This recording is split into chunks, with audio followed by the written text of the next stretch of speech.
lovely to meet you. It's lovely to meet you too. I'm so glad to be here with you. Well, thank you. And you're in the afternoon where you are you? It is. It's bright sunshine here and very cold and very windy, but sunny and lovely. Cheryl, I know that your time, you have another appointment, so I want to get straight in with you. And I just want to say something to you before I start. Thank you.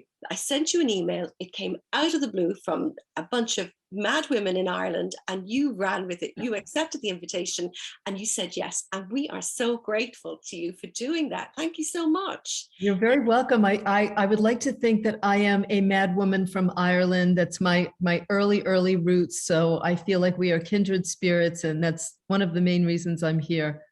Well, do you know something? And you do an awful lot of really, nice things for people. I was reading part of your website, and you kind of pop serendipitously into people's lives and send them gifts, and your decks of oracle cards and your books and things like that. And it's a lovely gesture. I think it's really just so good to be generous with all that you have. I want to say I have been listening again to your lovely book, Waking Up in Winter, in search of what really matters at midlife. And anyone who knows me knows, because I've been going on about it so much lately, it is truly one of the most beautiful books I have ever read in my life. And so much throughout it, when I'm listening to it, because you come on my walks with me, I'm going, yes, that is so right. And there's so many things about you in your life that all of us can identify with. What brought you to thinking about writing that book? Well, it certainly was a midlife conversation for me, and that I had published already several books, several kind of prescriptive self-help books. And I was really at a different point in my life where I felt like I said all I needed to say in terms of self-care, emotional self-care, spiritual self-care, physical, real world self-care. And I was just at a different place in my life. And I was much more interested in expressing myself in a more artistic way. And I love journals. I've, been journaling for a long, long time. And so I took a journal that I had kept right around in my early 50s, and decided to do what May Sarton, one of my favorite writers, had done, and that was publish a journal, because I felt like rather than offering my readers a kind of prescriptive element to the next stage of whatever, I wanted to give readers a chance to just come into my world and see what it's like to live a daily life as a conscious woman who's working on her own growth and her own self-care. And so there was that. And then there was also the opportunity to go back and edit it a bit in a way, because, when you write a journal, you're not writing it for anyone else. I mean, this was a journal that was already written, but I needed to give some context here and there. And I also wanted to capture the beauty of some of the things that I was writing about, so that the reader felt like they were coming on a walk with me or coming on a journey with me. So I appreciate when you say that, because it's exactly what I wanted. And I made a decision to work on the editing of this journal, before I ever had a publishing contract. I didn't tell anybody I was working on it. It wasn't until it was done that I contacted some of my publishers and made a decision to publish it. So, and you can see that, you can feel that in it. There's something about it that it's organic. You are observing your own life as you're going through, and you date it, and you can feel the you moving into winter. And one of the things I really identify with, the loss of light at that time, is very much something that you feel, which is why, as I say, we're celebrating here. We got our hour back. It's wonderful. You describe all of these things. In fact, it covers everything. You've got you talk about friendship, you talk about grief and loss, you talk about your career and sort of rethinking a lot of the routines that you would have been in, perhaps, and the way that you worked, and right up to your beautiful relationship with your very interesting husband, Michael. He sounds fabulous and fascinating to live with. And also about things like, your relationship your sleeping arrangements, the Yes. fact that you're two very different people and have different needs in that regard. It's just lovely. The whole thing is just so, you cover everything. Well, it was tricky. You know, I had to, of course, let Michael read the book before I published it because I was writing about some intimate things. I was writing about our sleep schedule differences, our sleeping arrangements, our sex life. I mean, you know, I just wanted, it's what was already in the book. And I wanted to be authentic about you know, what it means to reach midlife as a woman, questioning everything. And we all reach that point in our lives. It doesn't matter what it is you're doing. I mostly wanted to say, this is what living an examined life looks like. And it means you examine yourself and your environment and your marriage and your work, and you rethink everything. And I think that's important. I just think it's important for all of us to be reevaluating our lives on a regular basis to make sure we're living the way we want to live. Because of course, you know, as I also write about in the book, the reality is we are mortal beings and we're not going to be here forever. And so the beauty of aging and the beauty of facing our mortality, to me, is it really gives me permission to stop worrying about the things that used to worry me and instead make sure I'm really living my life. Because, and you become so very aware of what really is important to you. Yeah. Beauty, you have a beautiful line and you say beauty is the sunshine of the soul, or I think that's how you describe it. And beauty becomes really important to you, and you realize that it's not about, you know, the quantity. It's about how you feel about your environment and what it brings to you. And you describe at one point your beautiful room where you work, the desk you work at, Yeah. the things that are there. And I was kind of walking around that room with you, and I know others who read your book will do that too. And the lovely thing about that, I find, is that particularly as we move into the wisdom years, as you call them, that you need a space for yourself. You need to first create space, because there's so much about to come into your life. There's so much richness and beauty and wisdom and so many other things, but a space. And is that something that was important to you?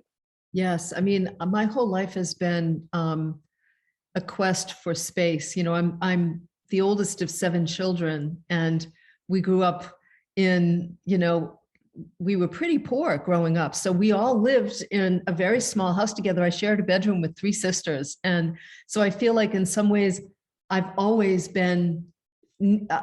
needed space. And then as I've grown up, certainly, you know, it's in some ways, it's part of the reason the difference in our sleep schedules. My husband is a vampire. He's up at night and he sleeps during the day. You know, we of course cross paths, but I think it's one of the reasons that works as well, because it gives me my mornings to myself. I'm, you know, alone with our little cats, and I'm able to write and enjoy a good cup of tea and, you know, be with the wildlife. And the combination of beauty and having our own space is extremely important to me. I wonder how important it is to other people in terms of beauty. I think space is important to every woman. Virginia Woolf wrote about it, you know, long time ago.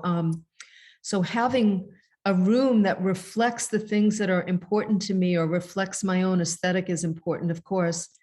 And also just having enough space. I think my early years feeling so cramped up in a big family, which had its real benefits, of course, but the downside of that is I just never had a place of my own until I was 14 or 15, when my dad bought an old farmhouse and I took over a walk-in closet as my bedroom and was very, very happy there in this little tiny space. As a reader, that must have been wonderful to find your own space. I imagine that was really exciting. Yes. Yes. In the book, you also describe, I mean, I do believe when, you know, when the student is ready, the teacher appears. And at one point you talk about how Dr. Christian Northrup, who many of us know, who wrote The Goddesses Never Age and a number of other wonderful books, but she said to you that the issues or the dreams of your adolescence come back to you you get a second opportunity to have a look at these things. Yeah, Chris used to say that as we reach our menopause years, all of the unfinished business from the time of puberty will rise up to meet us and invite us to deal with it, number one. And number two, that very often the things that we were passionate about as young women around the time of puberty that are alive within us before the world kind of closes in and influences our choices, the systems, really a patriarchal system closes in and influences our choices, those will also come to be present more in our lives. And I feel that now. I mean, just yesterday I was talking with one of my own mentors, and I was saying that, when I was a young girl, I loved nature. I spent all day outside. I loved the trees. And I was one of these odd girls who would, pick up snakes and look for insects. And I was fascinated with the natural world. And I still am now. I mean, we live in the country. We live in a very small town that has only about 4,000 people in it. And although I don't know how small that is compared to some of the small places I've been to in Ireland that are Big town. yeah, it would be considered a big town. And I just have to say, one of the trips I took before the pandemic hit was to Ireland. I took a 10-day trip with Brian Weiss, who you may know, who wrote Many Lives, Many Masters. And Brian is a dear friend of mine. And Michael and I and Brian and his wife flew into Dublin and then traveled all the way down through Glendalough and all the way around up the West Coast to Connemara, and had such a magical time. I mean, as soon as we came home, I said to my husband, I want to buy a home in Ireland. Like, where are we going to live? It's breathtakingly beautiful there, everywhere I go. We are so lucky. We had a lovely lady on last year, Dr. Celeste Ray, who's an anthropologist, and she had done a study. She's an anthropologist at Swanee University in America, and she had done a study of the holy wells and sacred places in Ireland, and she was fascinating. I mean, we learned so much from a woman who wasn't Irish. It was amazing, and that kind of opened up her eyes to an awful lot more as well of what is available. You mentioned Glendalough. That is, I mean, St. Patrick's Day has just gone, and we spent Glendalough the day in Glendalough, or certainly the morning there, because there's something so that is I have to say, I think it was, I mean, I had so many magical experiences, but Glendalough is a very sacred place. I mean, you can just feel the energy when you're there. And all of us were, I mean, I have such a place in my heart for that. And Dublin, I mean, I remember, I had a very powerful experience in Dublin. I was walking down one of the main streets and went down a little alleyway, and there was a pub with people sitting outside playing music. And my father had died. I think my father was Irish, and he had died, I think, 2 years prior, or a year and a half prior. And of course, I had never had a chance to go to Ireland with him. And I thought of him the whole time I was there. And I was walking down this little alleyway in Dublin to this pub where there were people sitting outside and playing music. And there was this older man who turned and looked at me, and he looked just like my father. And he just stared at me, and I was taken. As a matter of fact, I picked up my phone and I snapped a picture of him. It's not a good photo, but I did get a photo of him. And I just knew, I felt like he was the spirit of my father. And I just stood there watching these people play instruments I had never seen before.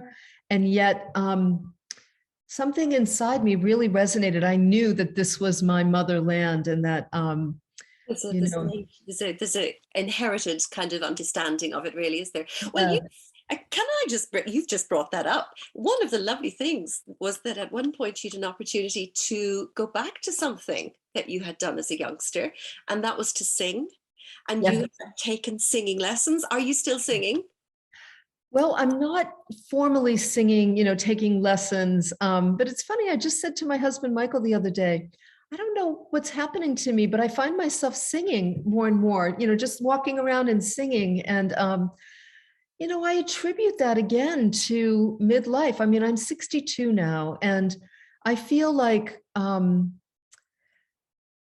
every day I'm just so grateful. Like, I catch myself every now and then. I'd be curious to hear what the other women here experience as well, but I catch myself every now and then feeling enormously grateful for my life, Mm. enormously grateful for little things like a really good cup of tea or a sunny morning, or my cat purring in my lap, or the way the different birds that come to the feeder. And I also find that I don't have a lot of patience for doing anything I don't really want to do anymore. And when I catch myself thinking, oh, I really need to do that, or, oh, so-and-so will be upset if I don't do this, I say to myself, sweetheart, you're 62 years old. It's time to not worry about what other people think. You get to do what you want to do, period. I love that. It just makes me so happy.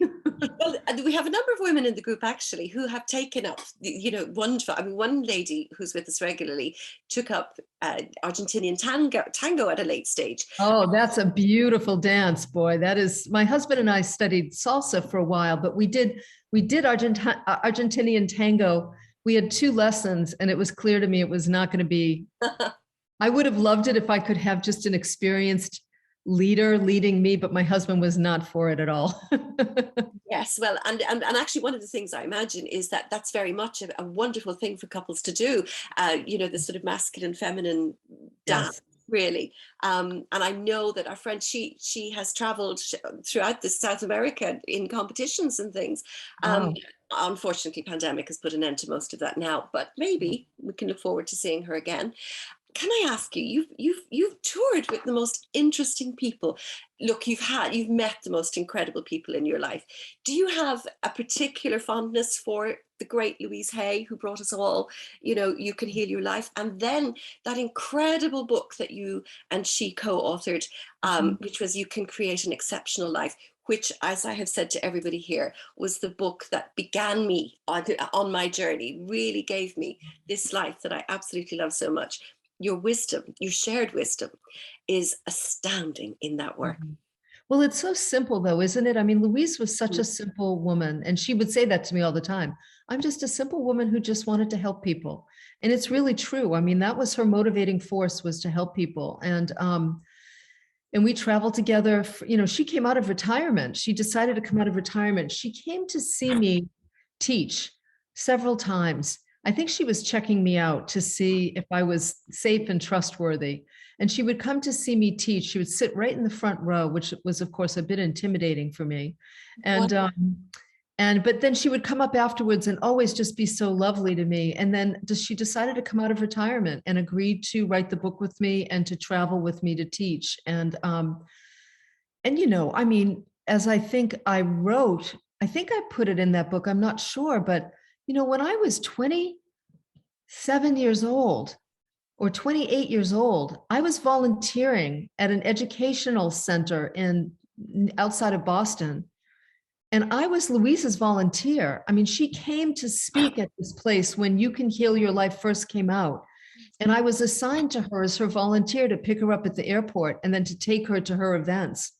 So it was Isn't that interesting? I mean, talk about a full circle moment to suddenly be asked to write a book with her. Her publisher asked me first. I said, of course.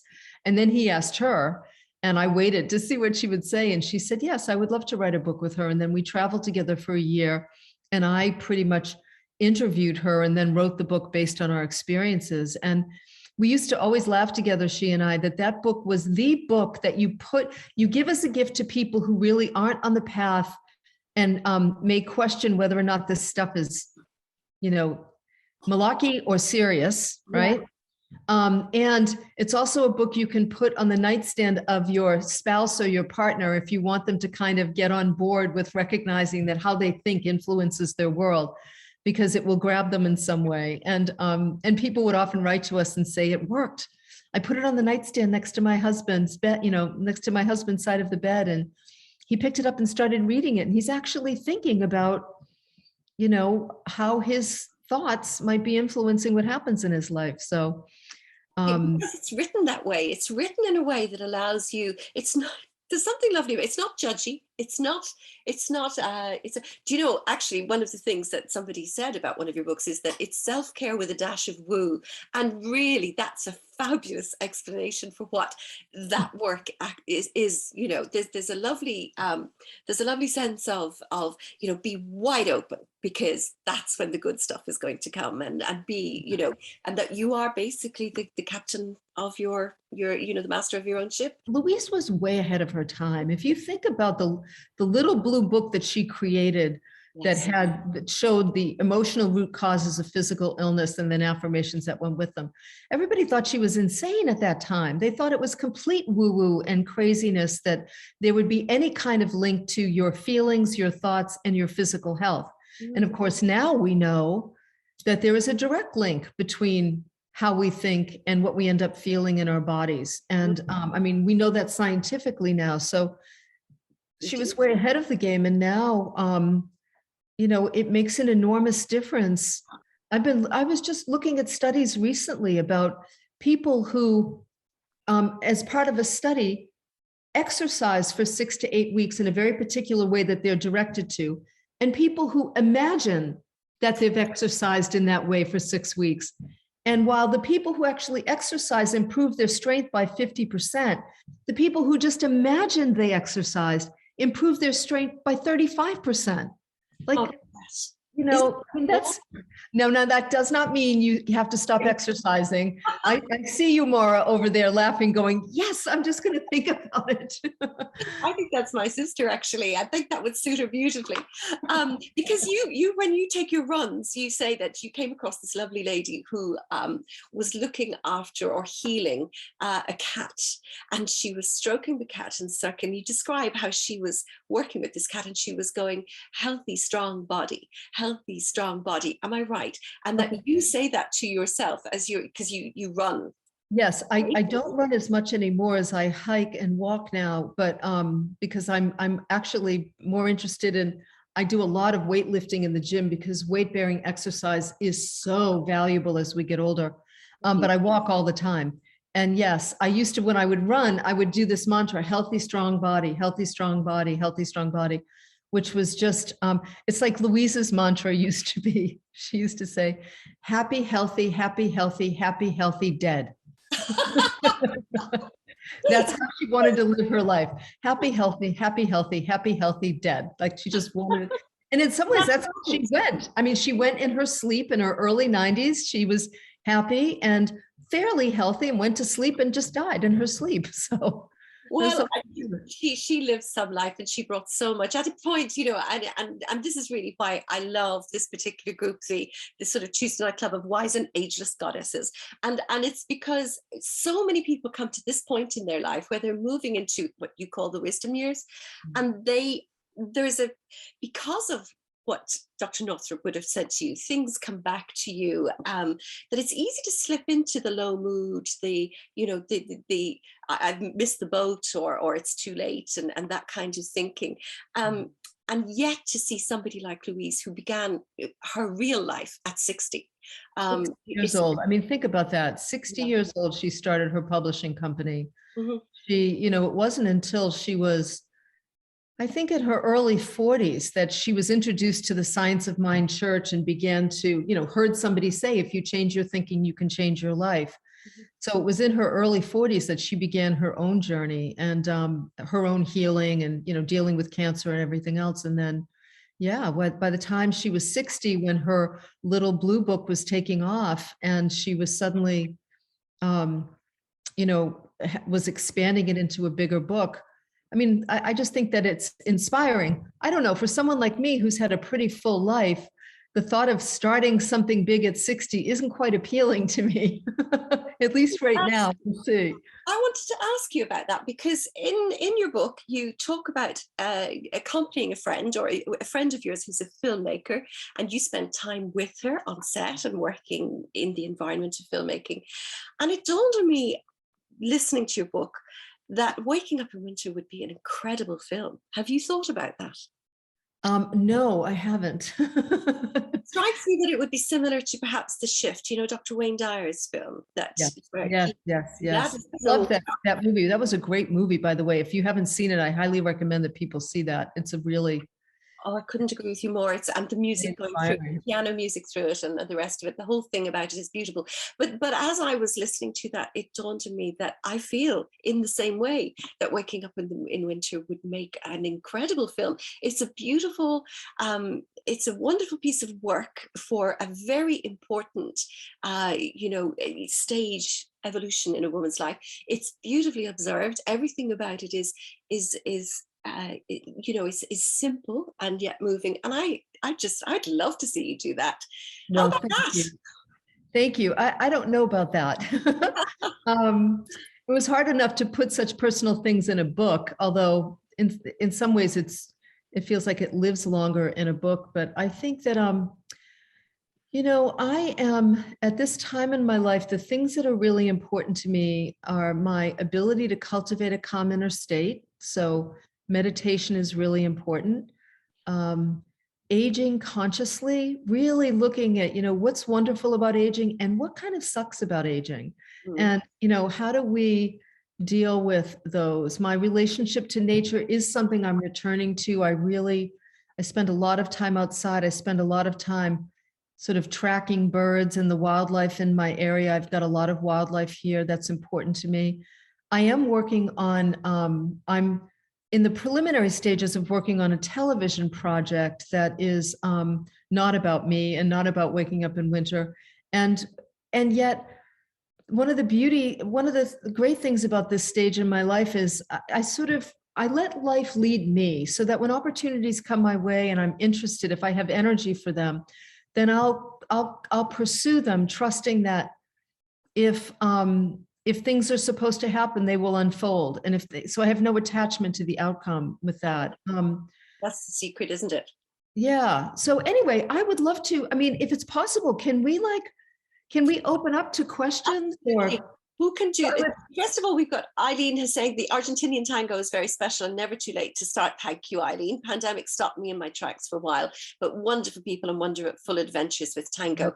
A great experience. Well done, you, Eileen. Thank you so much. Does anybody, you can unmute yourselves to come on and ask a question. Please feel free to do that. Yes. Mary, I think. Yeah, I was going to say that years ago when I was in Glendalough, somebody told me that it was one of Ireland's chakra points. Oh, interesting. I believe that. There are a number of chakra points around the world that correspond to our chakras as well. And that Glendalough is a very strong chakra point for Ireland. And that's why people feel so well in it. Yeah. I would believe that. I would believe that. It's a pretty magical place for sure. Yeah. So you feel energized by just being there. Yes. Yeah. Thank you. Hillary. Hi, Hillary. Can I ask a question? I'm finding this period of life really fascinating, and initially it was very difficult. Perimenopause I struggled with. Like you, I'm sort of getting to that stage where I'm sort of thinking, well, this is my time, and and there's a real sense of moving into that wisdom. And even in the middle of the night, I couldn't sleep the other night, and I just walked down the garden with my bare feet because I really wanted to connect with the earth. And even though I knew there was a load of hen crap, because we've got 10 hens and 1 cockerel, so I had to have some water, nice warm water to wash them when I came back. But one thing I have actually struggled with initially, and I didn't think I was going to, because even when I was in my 20s, I was reading Elizabeth Kubler-Ross and Stephen Levine, and I was always interested, just in death and how one approaches that and has an awareness of that as you live. And I celebrated my 30th and my 40th and my 50th, and no problem whatsoever. But I think what I have struggled with recently, and I think it's because I have had various friends from sort of school days who've died or committed suicide or whatever, and I think suddenly it's like the sense of mortality has really hit me in a far more profound way. And I think before I was kind of trying to always look at the positive side and the silver side, and I sort of feel almost that I kind of have to not acknowledge the sadness of that, that if I try to sort of deny that and just kind of, oh yes, but it's, I'm gaining this and gaining that, because I've always tried to look at the positive side. Sorry, I'm rattling on a bit. Here's what I would say about that, Hillary. This is going to sound a bit paradoxical, but the reality is we become less afraid of death the more we actually entertain the notion of dying. Mm-hmm. There's some part of you that knows that's drawn to Stephen Levine's work and Elizabeth Kubler-Ross. There's a wonderful book, and I love this title. It's called The Wild Edge of Sorrow. Isn't that a beautiful title? That sounds like it should be written by an Irish writer. The Wild Edge of Sorrow. And I would recommend that book just because it's a beautiful book about grief and loss. There's two things that have really helped me with that, Hillary. There are some days I wake up in the morning and I lay in bed and I think, oh my God, this could be my last day. And in the beginning, that would frighten me. And now I find that daily meditation is helping me to cultivate a calm inner state, regardless of what my mind is saying, even when it says, your days may be numbered here, whatever it might be. Talking to people about death and dying, like I would encourage this whole group to have a conversation about death and dying. There are sometimes, so I allow it space in my life on a regular basis. I will say this, Hillary, tell me if this resonates with you at all. I find that people are, the people who are afraid of dying consistently or are afraid of time passing, like when New Year's comes or their birthday comes, are often people who aren't living fully. Because if we invest more time and energy in living fully, and in some ways, I think the fear of death is an invitation for that. As we look at where can I experience more aliveness in my life, death doesn't feel as scary. It's almost like, I don't want to say, we can't pause, stay with me. We can't think our way out of our fear. That's going to the thing that created the problem in the first place, looking for the solution, the mind, right? But what we can do is we can learn to be present with the fear. We can learn to breathe through it and allow it to rest somewhere inside so that it can share the wisdom that it wants to share with us. And very often some of that wisdom is, hey, you're not living fully. There are things you really want to do that you're not doing. Or like, I would say, if we look at Argentinian dance, tango, for example, there is such aliveness in dance. My cold plunging, I've been jumping in the ocean every month of the year. And right now, I mean, the water temperature is the high 30s. The air today is 32. I jumped in the ocean on Friday. Instantly, this immense sense of aliveness that has really awakened something in me, Hillary, that has made fully living more of a priority than worrying about dying. Does that make sense? I do get that. I think actually, because I don't mean I'm not particularly worried about dying, but like you, I go see swimming regularly as well. And I meditate and so I feel very engaged with life and very simple moments and pets. I think it's more that I've sort of realized that it's okay to feel sadness now as well, which I think before I was kind of denying that. Right. I was sort of only allowing myself to see the positives. Yeah. And I think it's not that I'm particularly, I mean, what will happen. And I really relate to what you're saying, but I think also I realized actually it's okay to have some sense of sadness around loss as well, and really, the changes. And the fact that it takes a hell of a lot longer to try and get to look decent if you're going out somewhere or something, I think that's really important. And that's a beautiful way of saying it, that there is beauty in sadness. There is beauty when we let ourselves really feel the full range of our feelings. There is beauty to be found. And I think I even write about that in Waking Up in Winter, that there are many times where because I'm an optimist and I'm a positive outlook type. So I'm always looking on the bright side of things. And the gift of aging is it's really invited emotional realness and allowed me to experience and embrace the whole scope of my feelings.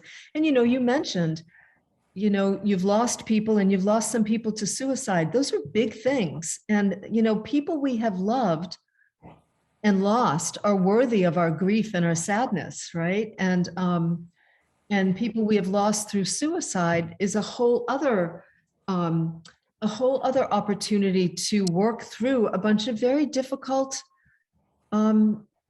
experiences as it relates to loss. So good for you to be able to allow all of the flavors of life into your life, because that's where the richness lives for all of us, really.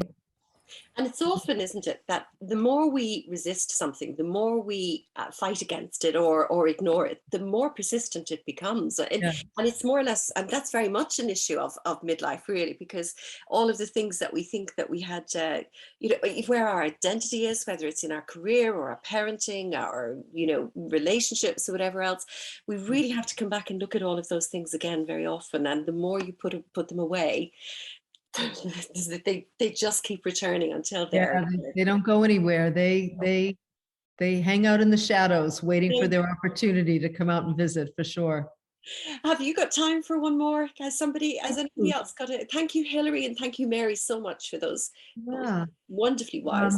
Gail? Hi, Gail. Hi, Gail. With regard to the conversations about dying, so I suppose for me, I've worked in palliative care for about 17 years. I've just recently retired. So for me, I saw that a lot of people were dying before they got to retirement. And now I'm finished, nearly 10 weeks now. And for me, when I go somewhere and I see people with, as my partner calls the grey brigade as such, I'm actually feel very free and feel very, I think it's a fabulous thing that I've got to this age and I've got to it. And for me, it's like, oh my God, I've got so much time now to do everything I've ever wanted. And I don't fear death, I suppose, because I've seen it so much. And I've seen that people have died young when I'm still here to do what I can do. And so that would go back to what you were saying, that maybe, people, if you're frightened of it or you're not talking about it, like I have my will done, I've got all the things, everybody knows what I want to do if I ever did die, and so that's gone now. That's out of the water because I've too many things to do to enjoy. Well, it's like anything. When we have a lot of experience with something, it doesn't have the edge and the fear that it had before because we're very experienced with it. So thank you so much. That's great, Teresa. Thank you. Gail, can we sneak you in before we finish? Thank you. You mentioned that you visited Ireland with Brian Weiss, and I've read his book, Many Lives, Many Masters. And I just wondered, if it's not too personal a question, have you ever investigated that for yourself with him? Yes. Well, yes. So when I first met Brian was another one that I was a volunteer who picked him up at the airport in my late 20s. That's how I first met him. And we became friendly. Every time he would come into Boston, I would pick him up, and he met my husband. And then, all of a sudden we were teaching at the same conferences. When I first met him, I was fascinated by past life regression work, and I write about it in Waking Up in Winter. You'll see. And he referred me to a psychologist in the Boston area who was doing that work at the time. And I went and saw him and did 6 months worth of work with him that was fascinating and life-changing. Then with Brian, I've been at several events where Brian has led regressions, and I've had many different experiences with him. And I've also had him, I actually took a course with him to learn how to hypnotize people in the way that he does. And that was really also fascinating. So have I ever sat down and done a formal long session with him? No, because I've done it numerous times with other people, but we've talked a lot about what we've learned, both personally in doing the work and then in doing it with, what he's learned from doing it with other people. And it's pretty remarkable what what he's learned about humanity as a result. So yeah, I highly recommend. Many Lives, Many Masters is another book that I recommend to people all the time because it changes their perspective on life and death without a doubt. It's really.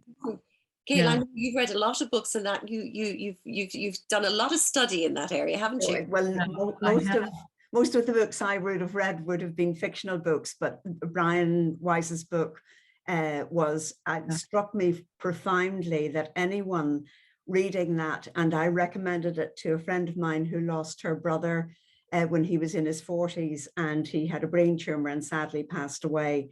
And the effect that it had on her was very profound, because it gave her a completely different outlook and acceptance of death. Death for her now is not the end, and she knows that for her brother it wasn't the end, and she now thinks that he came to that realization as well before he died, and that has given her an awful lot of comfort. It's a very exciting book. It is. Yeah. It is. Thank you. So that's one to go on the list, ladies, afterwards. A Zoom user. I don't know who Zoom user is. Does Zoom user want to identify themselves? Because you've got a question there. Will I read it? If you could go back and give your younger self or others advice for the future, knowing what you know now and having done all that you've done so far, what would your most important message be? You've had lots of messages here this evening, I think. Is there a most important one, any one over the others? Well, I guess, let's see, I guess I would finish our time together by saying that, there really isn't a most important message, except because to me, the most important message is to live an examined life, right? To really invest in your own growth and evolution.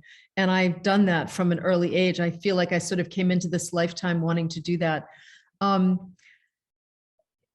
are several things. Trust yourself and allow all of your feelings, and recognize that in order to live a soul-directed life, you must become really good at disappointing people and upsetting them, because you can't take care of you and not disappoint and upset some people sometimes. I think I would have said that to her early on. Sweetheart, some people just aren't going to like you. People are going to be upset with you when you take care of yourself, but taking care of yourself is the most fundamental thing you can do for both yourself and the people you love. And so, I love that you came back with that. Look, for those of you who don't know, Cheryl also wrote The Art of Extreme Self-Care, Transform Your Life 1 Month at a Time. That is an incredible book, because, and many of you will have heard me say it over and over again, you cannot be everything to somebody. You can't be everything that they need. And so the only way that you can really live your life well is be the example you want for them. Everything that you wish for somebody else, do that for yourself. And that is the best way, I think, to show other people how to live a happy life. Obviously, finding your passion and what excites you, and then being of service with that is really important too. And you have done that over and over and over again, Cheryl. Thank you. Thank you so much. I'm so grateful to have been here with all of you. And I look forward. Ireland is one of the first places I want to go back to now that we're coming out of the pandemic. So maybe we can all meet for a cup of tea when I come over. How's that? When you say that to a bunch of Irish women, you don't realize what you started. I think there'll be a great big tea party, probably somewhere in Glendalough, actually, if that was possible. There you go. That sounds good to me. Thank you so much. I'm really, really grateful. I know everybody here has some gem they've taken away, and you continue to help people identify how they can move on with their lives. What was it? Going back again, you can create an exceptional life. I know that we've all got something out of this today to go on with ours. Thank you. Thank you, everybody. Take good care. We're going to, thank you so much. We're going to let Cheryl take care of herself. You're so welcome. Thank you so much, Cheryl. Welcome. Bye. Bye-bye.